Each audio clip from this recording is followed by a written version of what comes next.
Mon pote Stéphane, il a fui l'hiver, il a de la chance. Il travaille dans un hôtel, enfin il gère un hôtel et du coup il ferme la période d'hiver et il a décidé de faire un voyage de 1 mois et demi à l'étranger. Et ça c'est sa moto. En fait, il m'a demandé si il pouvait me la laisser pour rouler un peu avec et voilà, la maintenir en marche. Et bah, du coup, c'est l'occasion de vous parler de cette R90, une moto que je voulais acheter depuis très longtemps, que j'ai hésité d'acheter et j'hésite toujours. Et si vous vous rappelez, j'ai fait déjà une vidéo où j'ai testé la R12 en me disant peut-être la R12 va me convaincre pour acheter cette gamme de R90. Mais voilà, déjà pour vous dire, c'est marrant parce que cette moto, quand on la voit, en tout cas moi pour la première fois, il y a quelque chose un peu qui me dérange. Parce que moi je suis plus dans les motos qui ont des lignes harmonieuses, qui sont peut-être un peu moins extraverties. Et c'est vrai que le côté bombé là, tu vois, avec ce gros réservoir et ce moteur boxeur là, tu vois, Schwarzenegger, tu vois, ça m'a un peu retenu pour acheter cette moto. Mais c'est vrai que, tu vois, là, je cherche du bois et ça fait plusieurs jours. Je passe à côté et depuis hier, je la regarde et je me dis, en fait, elle a de la gueule, cette moto.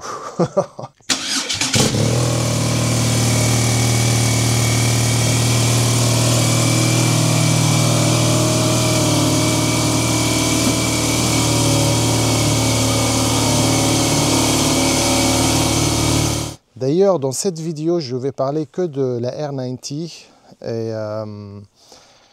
comme je vais la voir longtemps, donc ça serait marrant, je trouve, de la comparer à mes deux motos. Donc la Moto Guzzi V7 Héritage, pas Héritage, pardon, spécial, et ma Triumph Traxton RS. Parce que je trouve que cette moto, si on la compare à la gamme néo-rétro du marché, je la comparais plutôt à la Truckstone ou plutôt à la Speed Twin, qui serait la concurrente la plus proche, plutôt qu'à la Bonneville ou à la V7. Mais elle se comparait à la V7 parce que toutes les deux, ils ont cette magie-là, le couple de renversement, que soit on aime, soit on n'aime pas. Moi, j'adore. Elle est belle, hein. Stéphane, elle est super belle ta moto, hein. Je commence par les réserves, hein. Juste pour vous dire que j'adore cette moto, hein. C'est que j'aime bien me plaindre, hein. Ça c'est mon côté peut-être méditerranéen, j'en sais rien. Mais voilà, mais là c'est même Steph, tu vois, quand il l'a acheté, il m'a dit que lui il adorait l'avant, mais ce qui le dérangeait, et c'est vrai quand j'y pense, c'est l'arrière. L'arrière des BM R90. C'est coupé, tu vois, il n'y a pas une garde-boue qui descend, un peu comme la nouvelle R12 que j'ai essayé. J'aime bien, enfin ils ont fait un vrai garde-boue à l'ancienne, vintage, qui descend là, au lieu de ce garde-boue caché, que je comprends, hein. Il y en a qui aiment, il y en a qui aiment moins, mais moi personnellement j'aime bien voir une garde-boue au métal, style un peu rétro, voilà, alors que là ça fait très difficile de trouver le mot, mais peut-être, voilà, chirurgical. Voilà, il y a un côté chirurgical quand tu vois cette moto pour la première fois. On va l'essayer de toute façon tout à l'heure. On va l'essayer. Ça sera une première. Avant celle-là, avant de créer ma chaîne YouTube, j'avais essayé la Scrambler. Et j'avais un avis un peu mitigé, mais j'avais pas le temps, tu vois. Le gars, il m'a dit, allez, tu as une demi-heure grand maximum, donc j'ai pas eu le temps de vraiment profiter. Mais bon, là, tu vois, je suis là, je prends le temps, je m'assois dessus. Enfin, il y a une masse là, tu regardes une masse déjà, le réservoir énorme, le bicylindre là à plat. Pour moi, il y a un petit temps d'adaptation, mais je pense que une fois je serai habitué, encore une fois je serai débarrassé de mes habitudes, je me demande si ça serait même pas difficile de revenir en arrière. Parce que quand tu as une moto comme ça, moi je pense qu'il faut l'assumer. Tu vois, il ne faut pas se dire ah, j'attire trop l'attention ou ah, ça fait trop bomber. Enfin, il faut que tu assumes, quoi, tu vois. Il faut que tu assumes d'être sur cette moto. Bon, l'assise,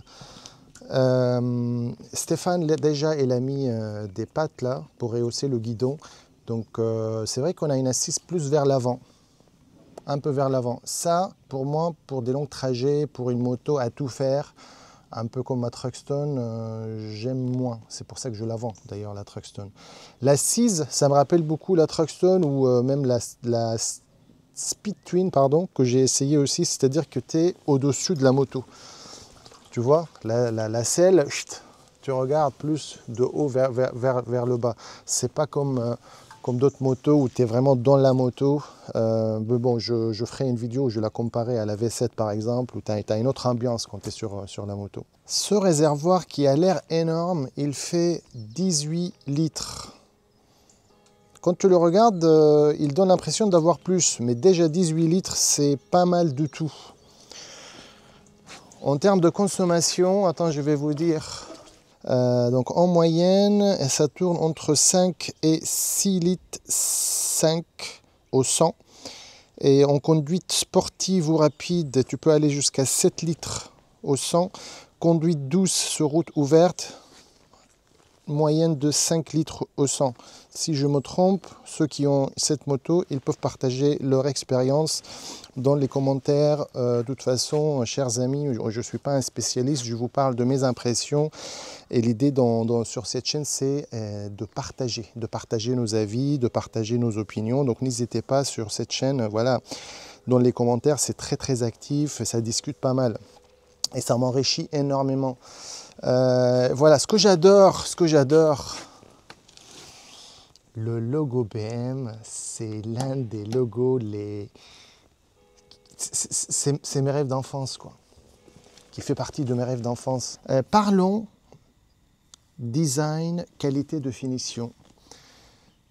Je ne sais pas si je l'ai dit, mais je trouve qu'elle a un design industriel, qui fait industriel plutôt que rétro-nostalgique.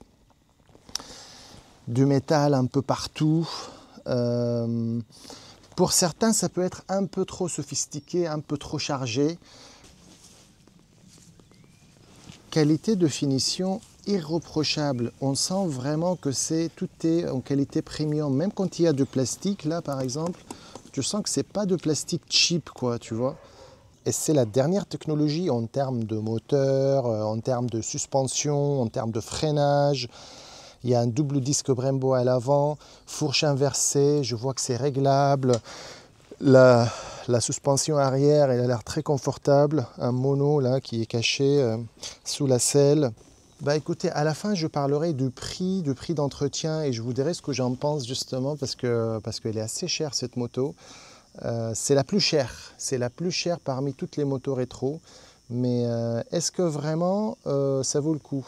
Pour le savoir, déjà en termes de finition, on l'a vu, mais on va voir maintenant côté comportement routier.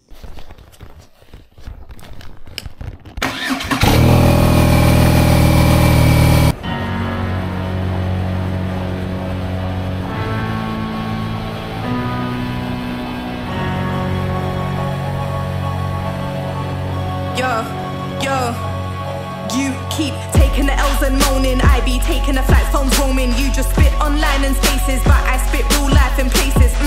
Now you get dashed like hyphen. Rolling with kings, but I'm rolling with titans. I don't come to your set, say me. Look at the hat fight, where can you blame me? My vibe is constant, them true hearts never run out of options. Wanted a lot, on the state conscious. Spitting in my whip to spitting that conscience. Focus game, run out the cobras. What's a snake to the king of the jungle? These niggas can't catch bags, they fumble. Bags in my car boot, let me see you play humble. Head high, we stay on top. On time, we always clock. Get mad if you're here or not. Low call like a corner shop. Head high, we stay on top. On time, we always clock. Get mine if you're here or not. Local like a corner shop. Head high, we stay on top. On time, we always clock. Get mine if you're here or not. Local like a corner shop. Head high, we stay on top. On time, we always clock. Get mine if you're here or not. Local like a corner shop. Keep taking the L's and moaning. I be taking the flights, phones roaming. You just spit online and spaces, but I spit real life in places. Now you get dashed like hyphen. Rolling with kings when I'm rolling with titans. I don't come to your set, say me. Look at the hats I wear, can you blame me? My vibe is constant, them true hearts never run out of options. Wanted a lot, on the state conscious, spitting in my whip, spitting out. Beaucoup de choses à dire. Déjà,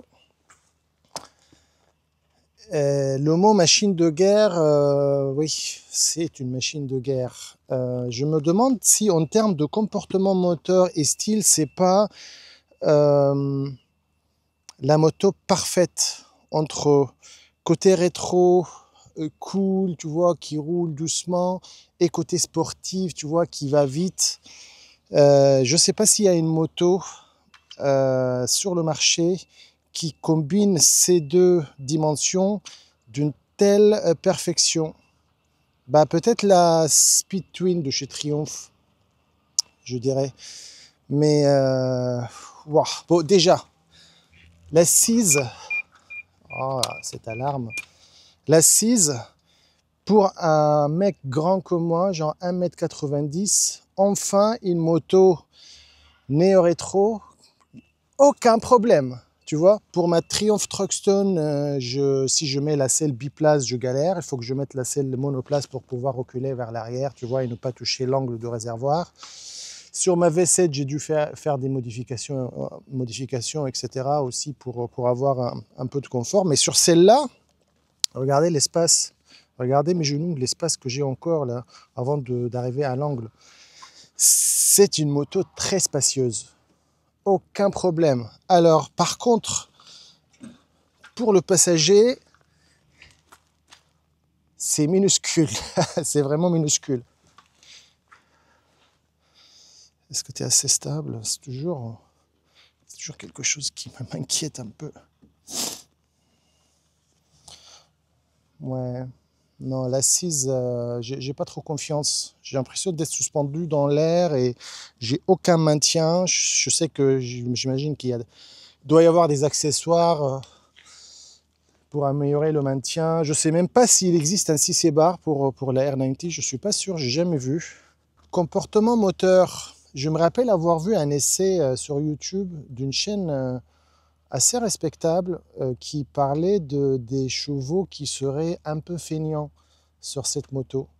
Il disait ça en rigolant, mais je crois qu'il y a 110 ou 109 chevaux. Je sais qu'à partir de 2022, 2023, 2021, je ne sais plus, hein, corrigez-moi, hein, pour ceux qui le savent, elle est passée de 110 à 109 chevaux. Quand même, ils sont bien présents, hein. Alors, c'est linéaire, par contre. C'est-à-dire que ça me rappelle un peu les moteurs atmosphériques des voitures, dans le sens où, tu vois, ça commence à partir, puis ça monte, ça monte, ça monte, ça monte, et tu vois... Enfin, personnellement, j'adore. J'ai pas senti à aucun moment, comme la R12 d'ailleurs, où pareil, j'étais agréablement surpris, qu'il y avait une manque de puissance à n'importe quel régime. Bien sûr, hein, je peux vous dire, si je veux être précis, parler des termes techniques, à partir de 3, 5, 4000 tours, on sent vraiment le moteur qui se réveille, etc. Est-ce qu'on me voit là sur... Eh bien voilà, je pourrais, mais même en dessous de 3000 tours, j'ai pas senti qu'il manquait de la puissance. En tout cas, pour doubler des voitures, pour se régaler. Qu'est-ce qu'on se régale sur cette moto! Waouh! Dans les virages, ce système-là, je sais pas comment on l'appelle, ça c'est la spécialité BM. J'ai pas vu une moto plus agréable, facile à prendre en main dans les virages. Donc, Elle peut donner l'impression d'être impressionnante visuellement, cette moto. Quand on la voit, on dit « Oh là là, une moto !» Tu vois, si on vient d'avoir le permis. Je crois qu'elle existe en A2, la version pure peut-être. Mais en tout cas, elle peut sembler impressionnante, mais très très très facile à prendre en main. Alors, centre de gravité, tu vois, là, je sens un peu de lourdeur, tu vois, quand je tourne. Ouais, il y a quand même un peu de lourdeur, mais sur route, aucun problème à cause de ce système, ou grâce à ce système. En fait, la moto, c'est un vélo. Là-dessus, ça ne devrait pas vous inquiéter. À l'arrêt, c'est vrai que c'est plus lourd que d'autres motos. Par contre, le centre de gravité, il est très bas, très très très maniable. La moto, elle est très très maniable. Alors, il y a différentes variations de la R90. Celle-là, c'est la R90 tout simplement.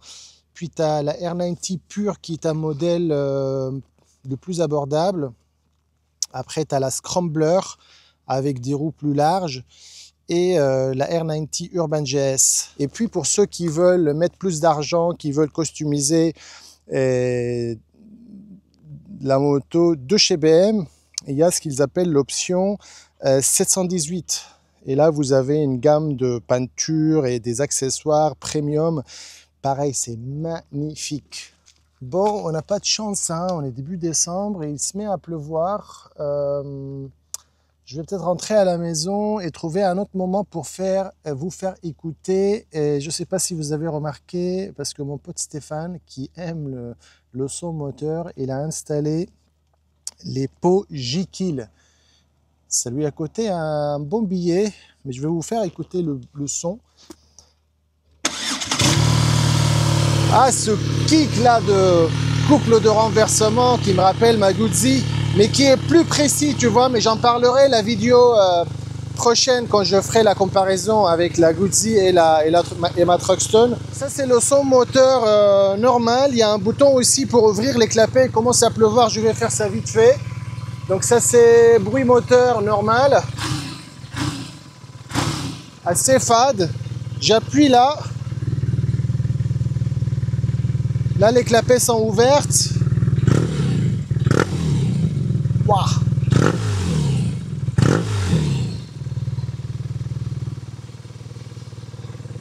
Voilà, moi je le trouve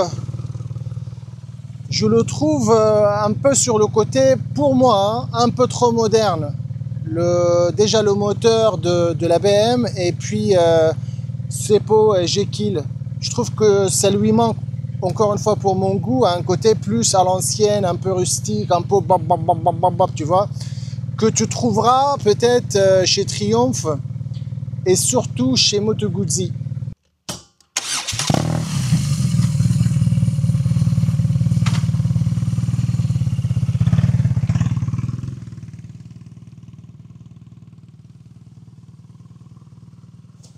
Bon, les conditions météo ne sont pas du tout favorables et je pense que j'ai déjà dit assez de choses. Il y a encore plein de choses que j'ai envie de dire sur cette moto, mais je vais laisser ça peut-être pour la prochaine fois. Je n'ai pas parlé de ce que j'en pense des suspensions, de freinage, le moteur que j'aime beaucoup. J'aime beaucoup ce comportement type un peu moteur atmosphérique, tu vois, qui a pas mal de puissance en bas régime, mais rien à voir avec ce qui t'attend plus haut dans les régimes. J'aime beaucoup, moi, cette philosophie de moteur. Voilà, après, juste pour terminer par les prix, en occasion, là, je suis en train de regarder parce que je commence à m'intéresser vraiment à cette moto, j'avoue, je ne vous cache pas. Il y a même une variante que je ne connaissais pas, c'est la R90/5, en hommage à la R75/5 des années 70. C'est une édition limitée en bleu magnifique. Ça commence à me chatouiller du coup. Mais bon, voilà, pour le prix, donc les éditions spéciales sont un peu chères. Voilà, j'ai regardé sur le Bon Coin. Sinon, on trouve Ça dépend de l'année aussi. Je sais pas moi, par exemple, des R90 de 2019, 2018, on en trouve entre 8 et 10 000 euros. Et à partir de 2021, j'ai trouvé que ça grimpait assez vite. C'est assez cher. Mais bon, on paye la qualité premium BMW. On paye ce moteur mythique qui est développé depuis tant d'années. Ce châssis aussi, c'est le même châssis que les motos premium BM. C'est la même châssis de la GS, de la gamme RT, donc c'est la gamme premium, encore une fois, chez ce constructeur. Et on paye surtout aussi le nom. On paye la réputation BM. Et on paye la réputation BM quand on va chez eux faire l'entretien. Hein. Ce n'est pas donné. Je crois qu'un entretien classique, c'est autour de 400 euros. Donc voilà, beaucoup de choses encore à dire. La prochaine épisode, si la météo le permet, j'aimerais bien faire une comparaison donc, avec la V7, vu que toutes les deux, ils ont ce couple de renversement. Je trouve qu'elle se comparait plus à la Griso que la V7, d'ailleurs, qui ne se fabrique plus. Et puis la comparer aussi à ma Truckstone. Là, il y a une vraie comparaison, je trouve, en termes de tarifs, en termes de comportement et public cible. Donc voilà, agréablement surpris par cette moto. J'avais besoin du temps pour m'y habituer, mais plus je la regarde, plus je la trouve qu'elle a vraiment de la gueule, quoi. Donc c'est autre chose, ça sort de mes habitudes, mais je commence à vraiment aimer. Chers amis, sur ce, je vous souhaite un excellent dimanche comme d'habitude. Et n'hésitez pas de liker, de vous abonner, et je vous dis à dimanche prochain à 9 h. Ciao, ciao, merci.